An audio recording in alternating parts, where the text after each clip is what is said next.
This lecture begins our discussion about the Victorian time period, which is a very unique time period. It covers quite a bit of time. You'll see here that it says from 1830 to 1900.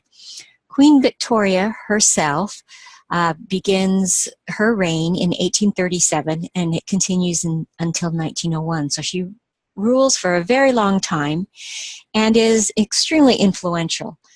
There's been a great series on PBS about Victoria and her youth, and if you ever get a chance to watch any of those, it's really a great insight into Queen Victoria and Prince Albert and their relationship, and her having to become the queen at a very young age. So we'll talk about the context of the Victorian time period. First thing we'll look at is this timeline, and you'll see that all the way from before 1840 to 1900s is this time period that we call the Victorian age. And there are a lot of things that happen. The world changes dramatically during this time period. We have, if you've seen Les Mis, those sort of unrest, class unrest that you saw in Les Mis, that is happening during this time period, early in this time period. In 1851, we have the Great Exhibition, and it's an extremely important event put together by Prince Albert, and it's showing the very best that the world has to offer. This in America, this is the time leading up to the Civil War, so it's a time of great turmoil in the States. And Lincoln comes to power, the Civil War is fought. During this time period, we have sort of a rise of elegance in Paris. This is the Paris Opera House, and we'll see more of that as we talk about that. And then as we get towards the end of this time period, we have the Chicago World's Fair, much like the Great Exhibition in London. The Chicago World's Fair is meant to show off the very best of American and the very best of the rest of the world. Statue of Liberty comes at the 100th anniversary. And so we have, a lot of things happening. This is a fairly long period of time with a lot of events. One of the things that I want to point out is the change in the fashion. These are images of Victorian dress, and you see that these dresses are really molded and sculpted, made to look like you have tiny waists. I often have these big bustles on the back, lots and lots of fabric that is seen to be very elegant.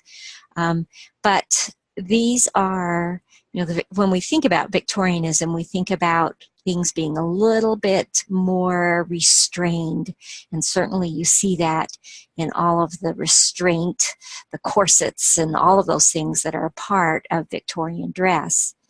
Can we contrast that with the period just before this? This is that image of Madame Recamier, and here, she's in this loose, flowing gown with an empire waist and almost no corseting at all. It's a very loose, flowy, form-flattering dress. And when you look at that in comparison with this, you can see there's a dramatic difference happening. And in the same way that our fashion is getting more restricted, the way that we can talk and think about things is getting a little bit more restricted as well.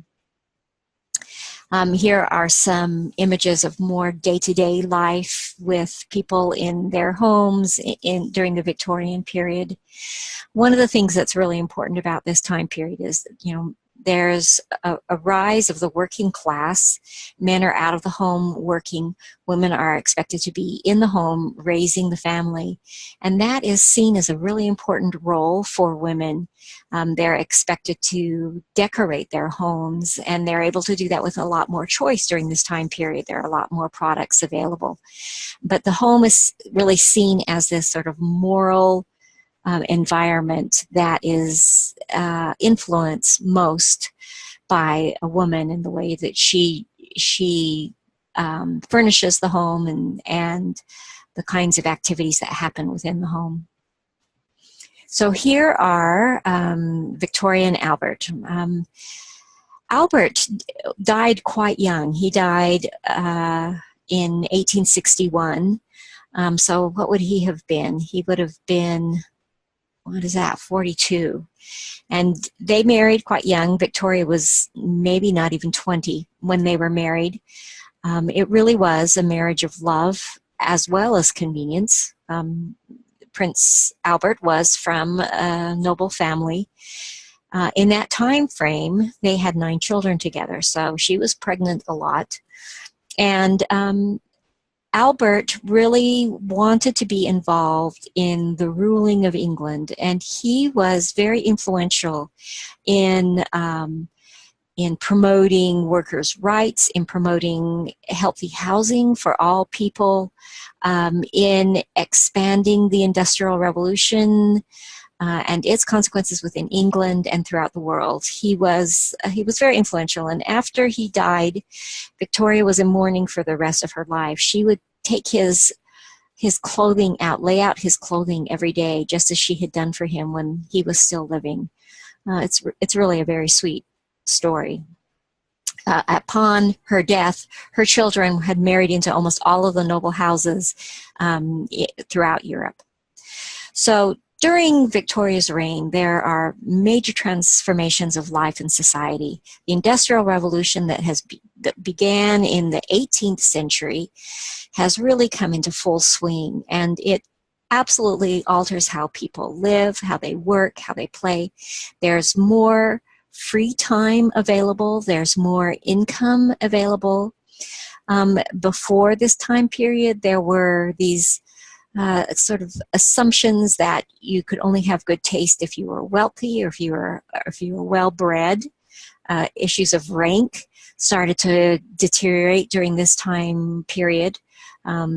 People could work hard and raise themselves up and have money, maybe even more money than those people of rank who didn't work so hard. So you have a very different kind of a shifting of how society was aligned during this time period. Because we have more income available, we now are at the point where we create a consumer class. Up to this time, people worked hard at obtaining a few possessions. Even the very wealthy typically had would purchase things and then pass them down from generation to generation. There wasn't so much, going out and buying something because they liked it, because it was the latest style. That just was really not part of the mentality up to this point. It's at this point that we start to see people spending money on things that they think reflect well on them, buying things that they think demonstrate their taste and their decorative prowess.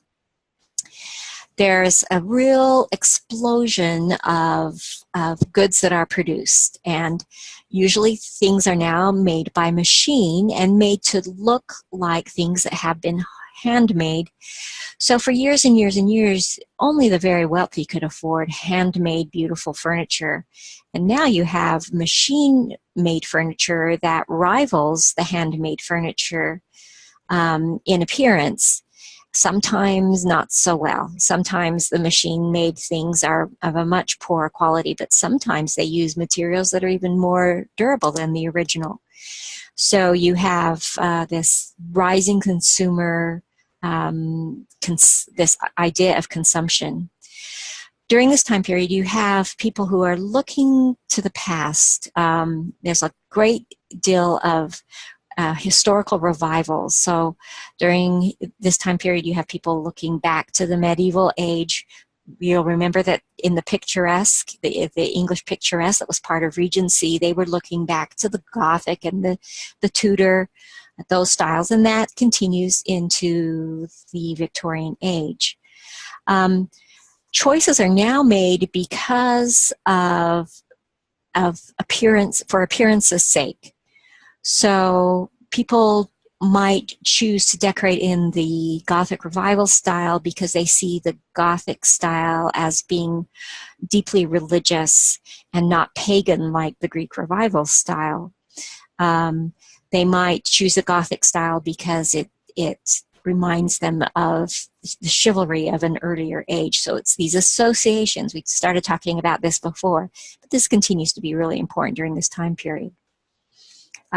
Things change much more frequently, much more rapidly. So instead of acquiring something and keeping it for your entire life and then passing it down, you now start to acquire things based upon the taste of the day. So when we talk about the Victorian era, this covers several chapters in the book. Chapter 31 is the Gothic Revival style. We have Chapter 32, which is Italianate. Chapter 33 is more of a French. So, and we have looking to Gothic medievalism, which is all over the place in England, right? Everything has been Gothic. The English have loved the Gothic style for a very long time. So we have Gothic history, and then we have the Italian history, the Renaissance, and then we have French style and power in the Second Empire and the Rococo Revival styles. And then we have the exotic styles. So this is no longer Western influences, but Eastern influences, including places like India and Northern Africa and Asia. And then finally we have the stick style and the Queen Anne style. The stick style is very much American, but it's an American interpretation of like half-timber construction.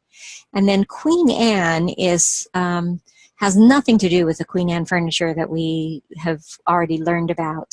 The Queen Anne is sort of a catch-all, and in the late Victorian age, things become very, very eclectic, and it's hard to identify a specific style. And when that's the case, when you've got multiple influences, everything becomes Queen Anne. So just to give you a taste of what those look like, the Gothic Revival style, if you have seen images of Big Ben and Parliament, these were structures that were built during the Gothic Revival period. Royal Albert Hall, also in London, is this very Renaissance-looking building that was built during this time period as a musical hall. And it is looking at Italian good taste. The Second Empire style is popular around the world. It's very popular in America. And so you see the mansard roof here. And then Rococo Revival is actually an interior style, and it's kind of a heavy version of Rococo, French Rococo interiors. The exotic styles are typically limited to certain areas. Like, for example, the Egyptian style is often seen in mausoleums and tombs and places like that because it has sort of this association with death. However, it's really interesting. There are a lot of Egyptian-style theaters as well. So I'm not sure the relationship between theaters and Egypt and death. It's very interesting. And then the image right here on the far right, this really is a very commonly held idea of what the Victorian style looks like. This very, very eclectic, asymmetrical, kind of fanciful image. Excuse me. So now we're going to go right into the Gothic Revival. And as you remember, the Gothic Revival style, Gothicism, has been very popular in England since the mid-1700s. The classicism sort of waned, and there were a number of sort of Gothic styled pieces of furniture during the Georgian time periods. But here it becomes very deliberate. You remember we talked about the picturesque as part of the Regency style, and its relationship in Gothic is called the Gothic Revival style. So it is an image in England. It's the image of their history. It's the image of their great literature like Sir Walter Scott and people like that. But Gothic is popular all across Europe.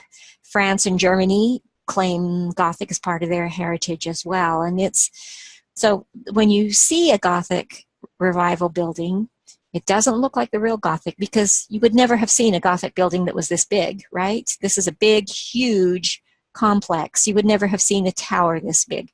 So you can tell it's not Gothic from the medieval age, it's Gothic from the Gothic revival style. And the British Parliament buildings are some of the most famous examples of the Gothic revival style. In the 1800s, you begin to see this sort of evolution of just kind of applying Gothic motifs to things that are much more researched and scholarly. There's a theorist and architect, A.W.N. Pugin. I think we've seen his name, or you will see more of it. A.W.N. Pugin passionately believes that Gothic is a moral style, and it is what England needs at this time. Towards the middle of the centuries, mid-1850s or so, it becomes more eclectic again. It's less dependent upon being authentic, but it's just seen as being, a lovely, picturesque kind of style. We're going to talk about the Italianate style. Italianate is the style of architecture, and then Renaissance Revival is an interior style. So we have an exterior and an interior. With Gothic Revival, basically both the exteriors and the interiors are known as Gothic Revival. Italianate is known by a few different names. You might hear it called Renaissance Revival. You might hear it called the Villa style. Italianate is basically the sort of big overarching name. So this building that you see here, which is Osborne House, built by Queen Victoria, is sort of the Italian villa style, but it would accurately be called Italianate as well. And as you can see from this building, it's not about replicating Renaissance structures. It's sort of an interpretation of Italian culture and wealth. It's its own new style. Now, we will be having a quiz at the end of this, and so here's our access code. With Italianate, we have sort of two different types of building that come underneath that. And the one is the formal, which is the sort of palazzo or Renaissance Revival style. And then you have the picturesque, which is more the vernacular style. And this is known as the Italian villa. The palazzo is very much a more authentic interpretation of a Renaissance palace. And this Reform Club that you see right here is a good example of that. Whereas the Italian villa style here is very asymmetrical, often has a big tower in it. And it is a good example of this more picturesque version of the Italianate style. Interiors, at this point, just start to get all messed up. So you may have a Gothic interior inside a Gothic house, but you might also have a Gothic Revival interior inside an Italianate house or inside a Second Empire house. Gothic Revival interiors were often seen in libraries. Libraries were often executed in the Gothic style, even if the parlor right next to it is in the French style. So the interiors become very, very eclectic. With that, we'll wrap up our introduction to the Victorian period, and in particular, Gothic Revival and Italianate.